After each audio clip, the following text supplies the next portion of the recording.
coming along today. We'll start with introductions. My name is Jenny Mitchell. I know a couple of you, but not many. So I've been working on the project with Tanya and her team, and Chris and David Paris, and quite a few of us involved, for the Revenue and Financing Policy Review, which is something we do once every 3 years. So I've just been working part-time, doing some workshops with the councillors and some work in the background.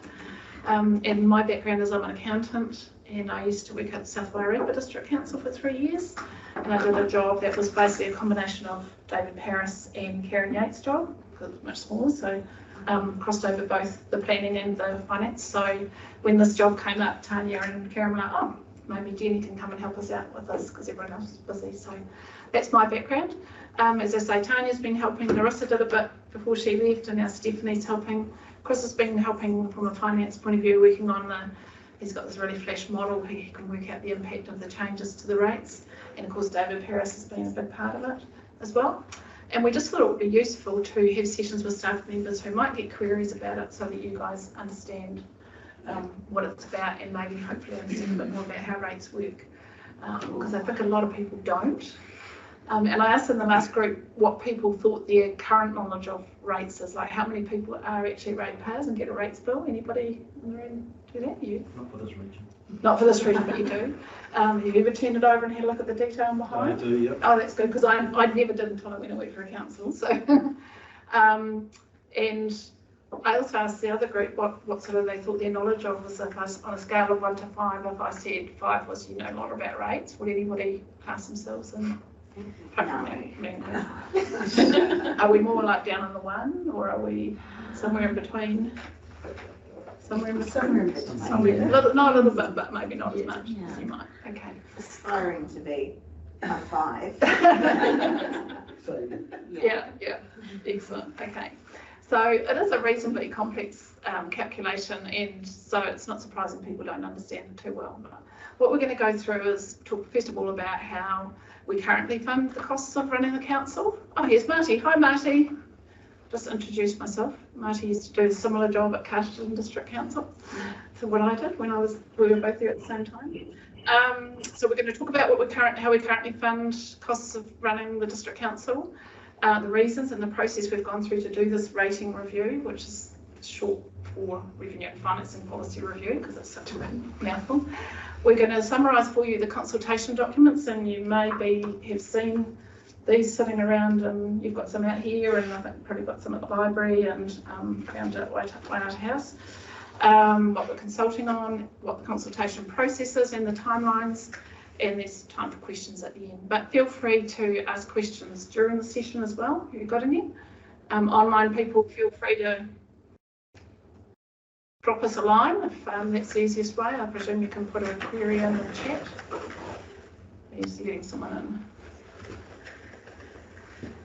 Okay, cool. Okay, great. So Chris, we can move on to the next slide. Okay, so what we thought we'd start with is where council currently gets its funding from. So rates is not the only place that council gets money, and most of you will be familiar with this. So obviously there are fees and charges, rents on buildings, payments from parking meters, dog fees, all of those sorts of things. So that's one piece of income. We get a lot of money from Waka Kotahi towards the cost of roading. They pay roughly half of the roading costs for the district. Each district has a different percentage that they're funded, depending on the type of roads they have. We get fines and infringements, and some of the people in the room are probably responsible for taking that money off people when they come in. Dog registration fees. We can also use reserves that we've set aside for future expenditure. So some years we will collect specifically for a future project and put it into a reserve, or we can take out a loan, or we can collect it from rates. Those are kind of our options. The reasons we might take out a loan is usually if it's a long-term asset that is going to be used over a number of years. Because if, say, we decide to build the civic centre, is that what it's called at the moment? Yeah. Then that's going to benefit.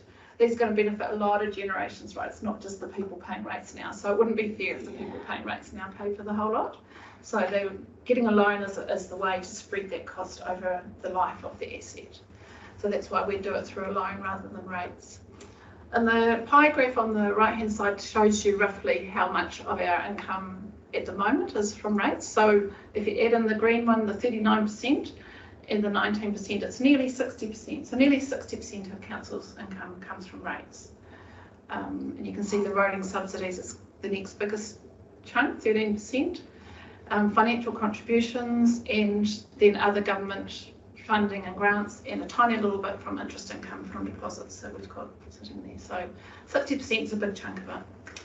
This is what the rates pay for. So this is how the money is distributed. So basically the way we calculate the rates is David and Chris and their team prepare budgets along with all of the managers around the council, work out what they need to spend for the year, and once we're happy that that budget is right, we then put that all into a big model and decide how that's going to be split out in rates. And this is roughly how much of the rates is funding different parts of the council. So we actually have 40 different types of activities that we've been through with the elected members, and we've done sessions with them about exactly what levels of service each one has, where we might improve levels of service or where we might cut them back, and also how they're funded. So this is the high level. So roading obviously takes up 21% of the rates, a big chunk of it, and you'll see wastewater and water supplies are also quite a large chunk of it. So they're all the really expensive parts of running a district, as you can imagine. Not cheap at all to run. Parks and recreation, also quite a big percentage at 13%. And community facilities and properties, 6%. So that just gives you a bit of an idea of what the rates do actually go to pay for. And in this current year, that was a total of $48 million, including GST, that was collected in rates and spread over those departments. Okay, so what we've done over the last few months is we've done this revenue and financing policy review. So this is a legal requirement. We need to do it every 3 years. It's in the Local Government Act that it needs to be done, and it's a very clear process that needs to be followed. You can't really shortcut it. And there's good reason for that, because councils should have good reasoning and logic behind why they charge what they do and why they charge that particular property something and that particular property a different amount. As it happens, we haven't done this a full review for 6 years because COVID we're in the middle of COVID 3 years ago. But this is the first time then, therefore, for 6 years that they've sat down and done it, and it's been quite a big exercise.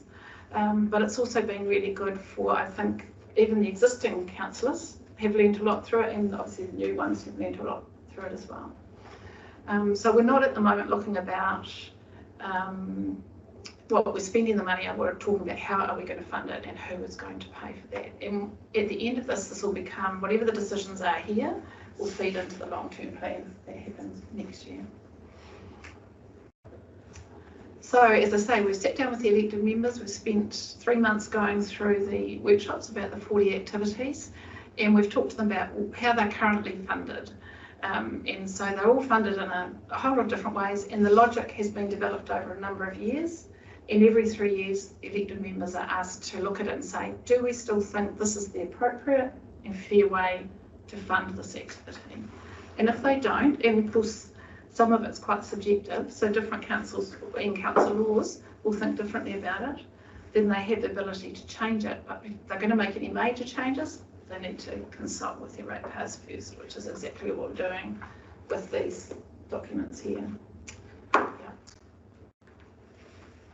So these are the key questions, and this wording is pretty much straight from the legislation. So they can't just go into a room one day and go, what should we do? Oh, we think we'll tweak this and change that. They've actually got to sit and go through this process. So, and we've done this for all 40 of these activities. So what are the community outcomes from this activity? So is it, by providing parks and recreational spaces, we've got a fitter, healthier community because they have places they can go and play sport or exercise.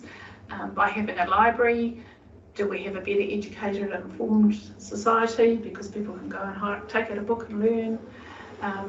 What are the outcomes we get from each of these activities? Obviously, water and wastewater, really important for healthy living, clean water, disposing of wastewater. So that's the first question. The second question is, who are the individuals or groups that benefit from the activity? Is it a particular group? So for example, with dog fees, you might say it's mostly the dog owners that benefit from that. But you could also say that the rest of society benefits as well, because there's some control over the dogs, we know who owns them, we have ways of contacting owners if their dog is wandering. So there is some individual benefit for the individuals that own those dogs, but there's also a benefit to the whole community as well. Third question is the period of time over which the benefits will occur, and that's the thing I referred to before. If it's a long-term asset, we fund it by long-term means. If it's just a short-term thing, then we'll fund it short-term. And then this one's an interesting one, the extent to which actions or inactions of particular individuals or groups contribute to the need for an activity.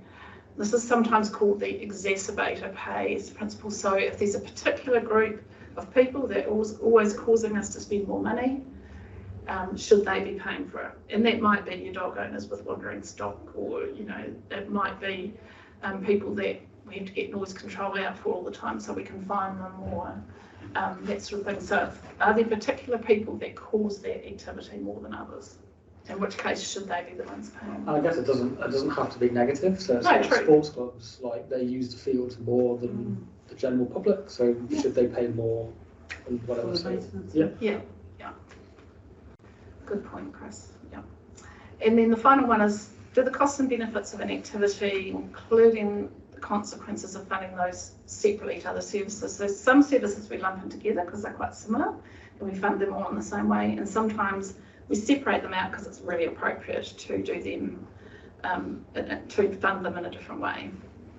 So this whole process is about looking at all of those items, looking at each of our activities and saying, what is the actual impact on our community and how's the best and fairest way for us to fund it? So there are various different tools that we can use for this, and I think that's the next slide. So main tools that we've got available to us, and some of these you might be familiar with, some you won't. So first of all, the split between our urban and rural ratepayers, because they have quite different uses of council services. Obviously people who live in the urban area are probably more likely to use the swimming pool or the parks or the library, but at the same time rural people will also come in and use those things. And they just have a different services. For example, we don't have water and wastewater in most of our rural communities. They need to provide their own through septic tanks or water tanks and things like that. So there's a decision to be made about how much we share costs between those two districts. The next one, which you may have heard of, is capital values. So quotable value come in once every 3 years and they put a value on everyone's home or property. And the capital value is the one with the land and also the improvements on it. And some of our rates we charge based on that capital value. The result of that is that people with a higher value property will pay more in rates, people with lower value will pay lower in rates. And that's often considered appropriate depending on the type of activity, because maybe the people with a high value property are using that more. So for example, water and wastewater, you might say they'll have more toilets in their house so they'll flush more, or they'll go through more water. And sometimes it's about ability to pay. Those people that own the high value properties actually have better ability to pay. And the other option, as opposed to that, is land value. So that is just the value of the land. It doesn't include the improvements, the houses or buildings on it. So sometimes we choose to use land values, and the main place we do this at the moment is through roading costs in the rural area. We use the land value because elected members believe that is more accurate than, doesn't matter how many houses or wool sheds or whatever they have on property, it's the value of the land. And then the other two are more about uniform charges. So a targeted uniform charge is when each property of the same types pays the same uniform charge. So that's for services where everybody has access to it and everyone just pays, it might be $100 a year, $200 a year, whatever the charge is. Same for every property, doesn't matter what their value is, possibly doesn't matter whether they're urban or rural, just do a targeted uniform charge. And then the final one is a targeted services charge, and this is referring to our wastewater, water, recycling and rubbish collection, which targeted to only certain areas. As I said before, not everyone has access to those, so it wouldn't be fair to charge them for them, only the people that have those. Is that making sense so far? Yeah, it's a bit of jargon, I'm afraid, on this, but so over the last 20-25 years, the rating system has developed at Marsden District Council with these regular reviews, and gradually over the years, I understand that we have moved away from using land values and more towards using capital values, so those higher value rates. We've worked on using uniform charges. Part of the water and wastewater services is by uniform charge, and part of them is based on values. And the same with our roading costs. And the other thing we haven't mentioned so far is another good word, commercial differential. So what this means is that any commercial property, so that might be a shop or a factory, supermarket, garage, industrial, those people, if there's a rate that is a land value or a capital value, they get charged twice as much. So say you in your home get charged $1 for every dollar in your value of your property, they get charged $2. Yeah. And again, it's a mixture of exacerbator pays and affordability. So commercial properties likely have more people going through them, so they've got more, possibly use more water, more wastewater. They also possibly add into the roading, the use of footpaths, all those sorts of things. And they're also probably benefiting more from any economic development or community development work that council does, because they benefit by more people coming to the district. And there's probably a bit of ability to pay there as well, because hopefully those commercial people are making good money and can afford to pay a little bit more than a person just on a salary or wage. We certainly hope so, yeah. So every council goes through this process, and every council has a different rating policy. So if you move to a different district, you'll find it's quite different, and certainly South Wairarapa, it was quite different, yeah, different mix. Okay, so these are the proposed changes. So if you do get a chance to pick this up or to go online to the council website, you'll find all the detail that we're going to, in a bit more detail than we're going to talk about today. So the first thing that councillors are keen to do is get as much as we can from the users. They feel that it's fairer if a user pays in most cases, and then that can hopefully reduce rates to the general ratepayer. But you'll notice on the end of that we've got where this is achievable, because we can't just go and double all our fees and say, well, you can now pay $1,000 instead of $500. We need to be able to justify it, and B, it needs to be affordable. And C, we need to not get too far out of line with what other councils of our size or neighbouring councils are charging, because we'll get a lot of pushback if we do that. So at the moment we don't exactly know what that looks like, but that is the intention of councillors to be charging more and recover as much as we can for each service from the users of that service. The second thing they want to look at is they want to change the way we fund our community development activities. So at the moment, I will go into the detail of that on another slide, but they want to look at the way that's done. They're looking at how they allocate roading costs between urban and rural, and they're looking at the share of cost for repairs to roads damaged in storms. So you know, anyone that's been driving around the district knows there's been a heck of a lot of storm damage on a lot of our rural roads. And then they want to look at the way they charge for water and wastewater for urban ratepayers, because obviously urban ratepayers are the ones that have those services. Okay, so the maximising use of fees, as I say, as much as possible they want to do this. We haven't got down to what that looks like yet, because we can't do that till we've actually got the budget. So you can't work out what the fee's going to be till the budget's done in the new year. But they want to sound out the community about whether the community agrees with that principle or not as part of this consultation. So general community feedback will be sought on that idea. And then in the new year, when we do the long-term plan consultation, it'll be more about the specifics. Won't it, Tanya, about exactly which fees will go up by how much? Through the budget process. Yeah, yeah. So it'll be interesting to see what the community feedback is on that one.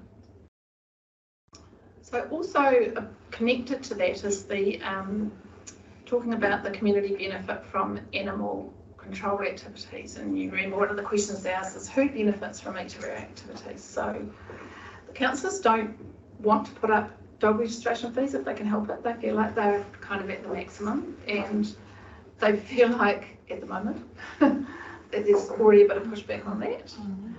Yeah, but yeah. Yeah.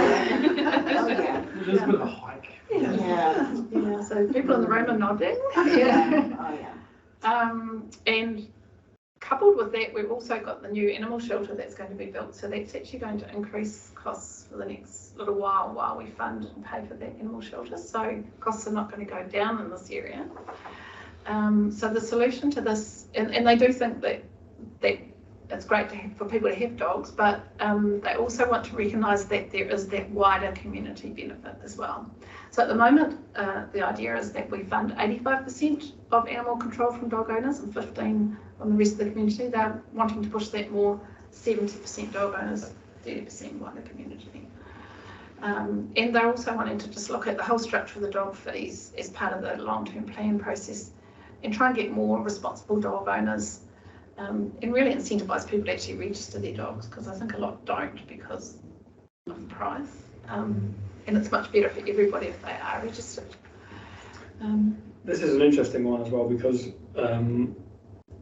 and from looking at it again now, the 85/15 is the existing policy, and that's actually unrealistic. We're actually achieving nearer the 70/30. So this is just more bringing the spread in line with what we are actually achieving. And so in order to keep the fees the same, we have to kind of maintain how we're currently doing it. But that 85/15 I think was far too ambitious anyway. And they haven't, there's no appetite. There hasn't been really to up dog fees at all. So that doesn't make it that clear, but Yeah. kind of what's happening in a roundabout way. Okay, so it'll be interesting to see what the feedback is on that. Okay, the second one is about community development. So at the moment, community development is funded through a capital value rate. So that means, if you recall a few slides ago, the higher value your property is, the more you will pay. And also commercial people will pay more because they've got they've probably got a reasonably high value property, and they do that 2 times the rate. So they're talking about moving this to a targeted uniform charge. So that would mean everyone gets the same fee for community development. The reasoning behind this is that everyone in the community can access and enjoy the community development activities. And it's also consistent with how we rate for the library and for the Trust House Recreation Centre. So their thoughts were, how is this community development any different from the library and the recreation centre? They're available for everyone. Everyone should pay an even amount. Okay, so the third one was about realigning the allocation of our roading costs between urban and rural. So at the moment, we've been splitting it, 31/69. And you're laughing. I'm sure it does, but it doesn't look like I know. I thought the same when we did this last time. So yeah, moving at 1%. Reason behind that, it reflects what's actually being spent. And I know it does sound like a really tiny move, but the amount of money involved is millions. So it's fairer for the rural community to pick up slightly more than before. And keep in mind, it's only reviewed every 3 years, so it could have been a bigger swing than that. So yeah, just reflecting what's actually happening and what we see happening in the future. Yeah. And then this one's a slightly bigger percentage move. So damages from storms and rural, pretty much all been on rural roads, but has been in the past funded 35% from urban and 65% from rural. So that wasn't considered fair. But instead of going fully 100% rural, they've gone 90-10 because urban people do drive on the, if you go out to Castlepoint or Riversdale and go and visit friends in the rural community. So that's recognising that there should be some contribution from the urban ratepayers. Okay, and this is a slightly more complex thing to get your head around, but this is about the urban properties water supply and wastewater services. So at the moment we fund these in a split way. So 25%, a quarter of the cost, is split uniform annual charge. So everybody gets the same amount. So we'll say it's $200. I don't know off the top of my head what it is. And the other 75% of it is based on the capital value of your property, which is the one where higher the value of your property, the more you pay.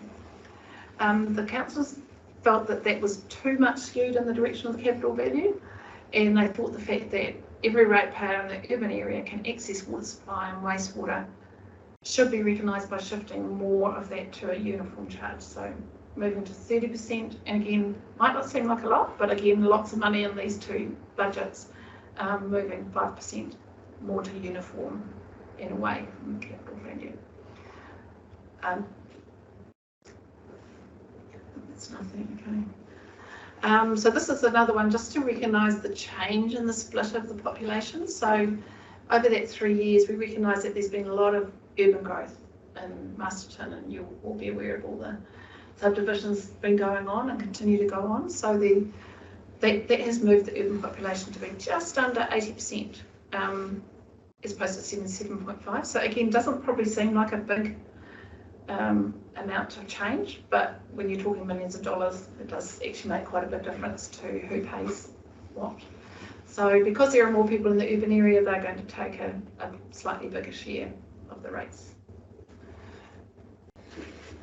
Okay, so this is a summary of the impact on the proposed changes. I might get up and, sorry, because it's a bit easier if I do it. Oh, and use the pointer. Oh, and then those guys can see it. Can those guys see it? Can you see the pointer, guys, at home? Check it out. No, they're probably They not. can't. Anyway, so this is total rates, this one here. That's oh, you can see it? Oh, good. Shall I sit down then? You can- I can do maybe I can do it from over there. So the big photographs on the left are what we're pointing with. Just the front, just Oh, pointing yeah, up the it's on. screen. Oh, I see. Oh, yeah, here. Okay, here. So current policy. So at the moment, 55.8% of rates is based on capital values. So that's your land and improvements. 16.2 is based on land values. So that's just your land values. 20.4 is based on a uniform charge, and 7.6 is targeted services charges. So that's your water, wastewater, recycling and rubbish collections. So in the proposed new policy, the CV rates would go down to 50.9, so almost pretty much 5% less of CV rates. Pretty much the same for LV rates. They go up by about 3%, 2.5% for uniform charges and 2.5% for service charges. So although they all seem like quite small tweaks, it has moved the percentages around a bit. And if you go over to this is urban over this side and rural underneath it. So urban rates gone from 65% to 60, just under 61 by your CV. LV rates stay pretty much the same. Your uniform charges go from 15.6 to 18.4, and your targeted service charges for wastewater, etc., going up 2%. So you can see that that's just moved the slide along. And rural looks very different, obviously, because they have quite a different makeup in their rates because they have different services. So for them, CV rates going down about 3%.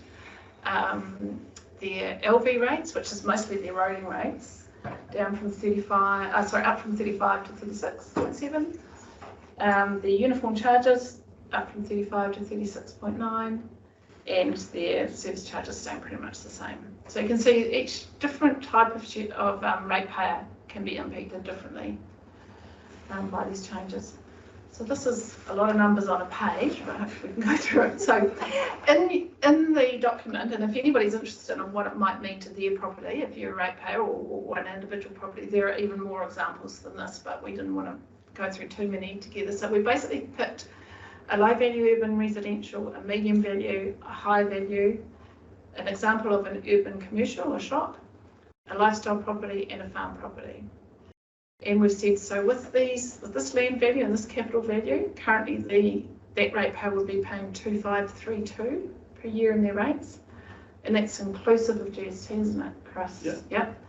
And that is their MDC rates. And just for those, particularly in customer services, you're probably aware that when people get their rates bill, it's also got Greater Wellington's rates in it, and people get a bit confused about that.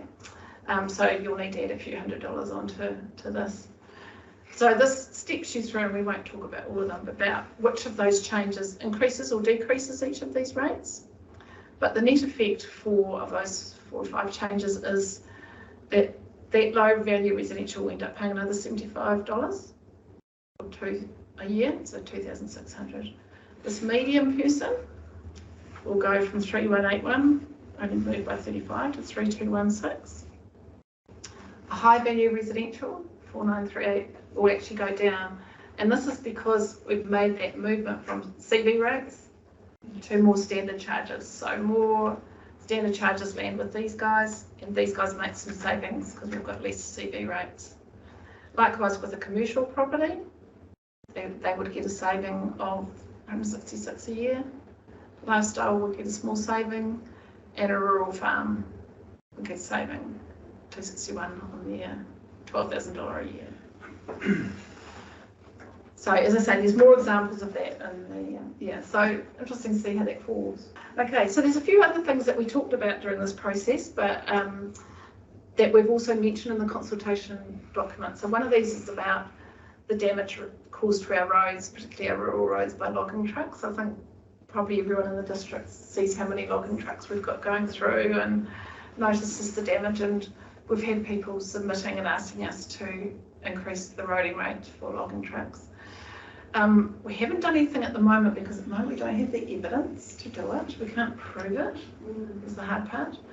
And as I said to you at the beginning, this whole process is a very legal one and we can be challenged. And there is another council up in the East Coast, Wairua District Council, who did this. They brought in a logging extra charge, and they've had a legal case about it. The logging industry has taken them to court over it. And it's still ongoing. We don't have the final outcome of that yet, I don't think, but there's going to be another appeal. I think so. I could be out of touch with that. But anyway, so obviously we don't want to go out on a limb and do something if we can't prove it. But the councillors did want to flag up to people that it's being considered and it's being looked into. So that's one. So it'll be interesting to see if we get much feedback about that. The next one was to talk about this differential, as we call it, for our non-residential urban properties, that's our businesses. It's been ×2 for a long time on their LV and CV rates. We talked about it for quite a while and decided that councillors felt that was fair. And it's a fairly common multiplier. I think Carson's actually just changed theirs. I don't know if you noticed there. Theirs was 2 and they've just brought theirs down to 1, well, in their consultation to 1.8. But at the same time, they've brought in a new economic development rate, which will be charged to commercial businesses, I believe. So I think those two are going to probably counter each other. So at the moment, we're planning to keep that at 2 and asking if people agree with that or have other views on it. The other thing we looked at, it spent quite a bit of time on, but decided to do another thing, was urban residential ratepayers with very high value properties who are paying a high amount in rates. We've had a few of them who've been coming each year and saying, my rates are just ridiculous, can't you do something about it? So we had a look at it and we thought, can we put a cap on it and say no one should pay over X thousand dollars a year, or no one should pay more than 2.5 times the average rates, or we talked about lots of different things, didn't we, Tanya? The tricky thing about this is it's actually quite a small percentage of the ratepayer base. A big chunk of our, we haven't got the graph here today, but we did a graph of the big chunk of our ratepayers pay in that medium range. There's a few at the lower end and a few at the top end. And if we were to choose a cut-off point, say we said, well, no one should pay more than $6,000 a year, then there's some people on 5,999, 5,998 that didn't get any benefit from it. So where do you make that cut-off and how do you what's fair? And in the end, because of what you just pointed out on that previous slide, the people with a higher CV are getting a bit of benefit anyway from the other changes. So they felt that was enough, and they didn't want to amend the property because it just created too many anomalies, really. And then the final thing that's been considered, and this we need to do this every time, we have a remission of rates and a postponement of rates policy, and they were considered and agreed not to make any changes. I think they've probably been as they are for quite a while and they're fairly standard. But there's one more policy that's postponement and remissions of rates on Maori freehold land. So there's been some recent legislative changes in that area. So we need to spend a bit more time researching what properties they are and what that means. So we'll be looking at that in the new year, I would imagine, by the time we get to that. Okay, so that's really a summary of what what we are consulting on. So you may get asked some questions, particularly you people at, on the customer services. So there's lots of places people can go for more information. So there's going to be a webinar at 6 o'clock in the evening on the 8th of November. And if people want to submit a question, they can send them to Claire.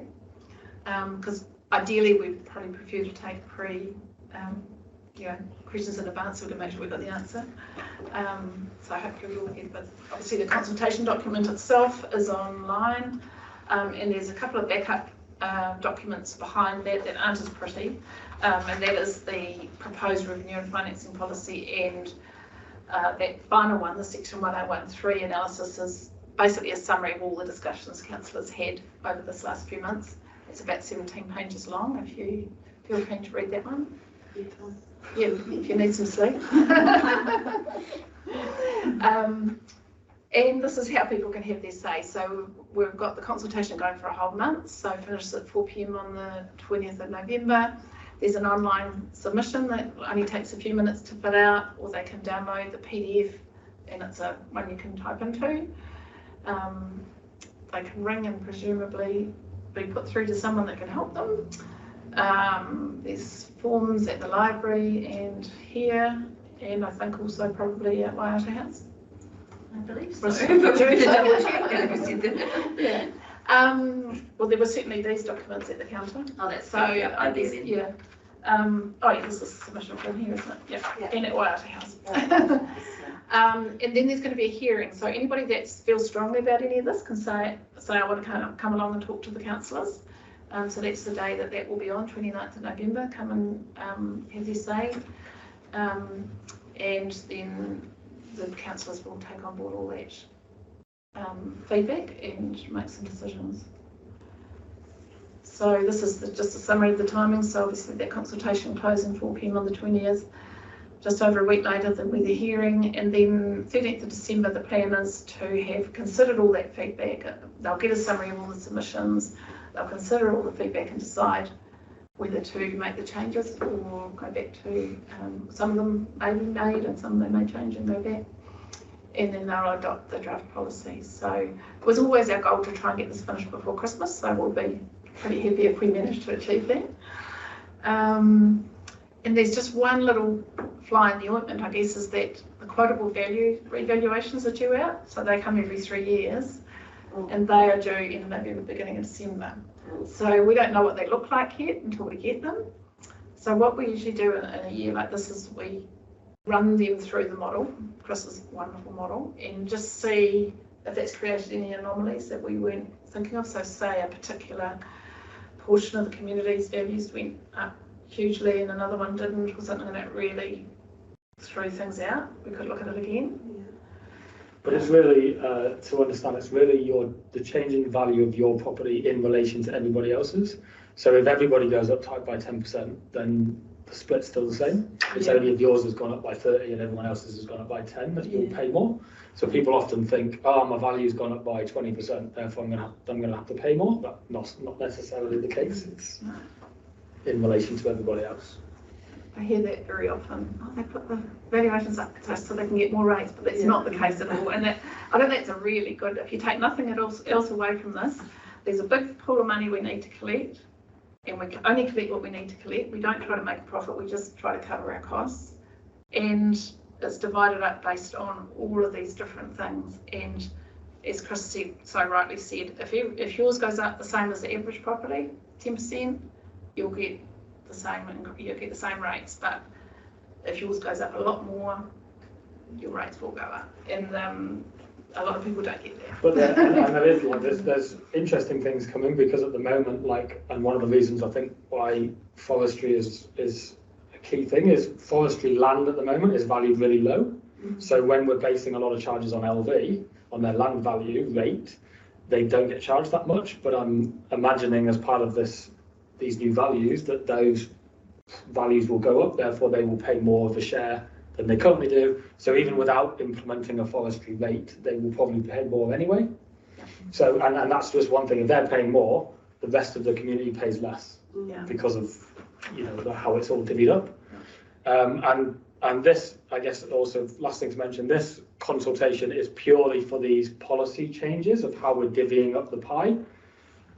Anything to do with how much we actually spend on a service or how much total pot of money we will be needing from rates is a later discussion and a later consultation next year as part of the long-term plan. So this is purely just around divvying up the pie as opposed to actual values of services and what we are doing or not doing as a council. So it's often a confusion as well. Yeah, no, good points, Chris. So all of this will come into effect if we do make these changes. If they do agree, then it won't come into effect till we set our rates for the following year from 1st of July 2024. So it's not going to change the current year's rates. It will change from next year and will all be taken into account what the new budgets are for the new year as well. So all the figures that we've worked on are based on this year's budget. If this budget stayed the same, what the changes would be. And that's one thing, again, that the community will struggle with, is that all of the figures and the changes we've proposed on as part of this is based on this year's budget. So there's all of those changes that affect how much people get charged. There's the QV value of people's property, which is going to change in December. And then there's our long-term planning budgeting, which inevitably will probably need more money to run the services. So there's kind of 3 different things that all affect how much people pay. And it's not just one thing in isolation. So this is just one of those 3 things happening. It's just, I think a good analogy, like you talked about already, is like, you know, how we slice the pie is an easy way versus how much the pie cost. Yeah. Yeah. How big is the pie?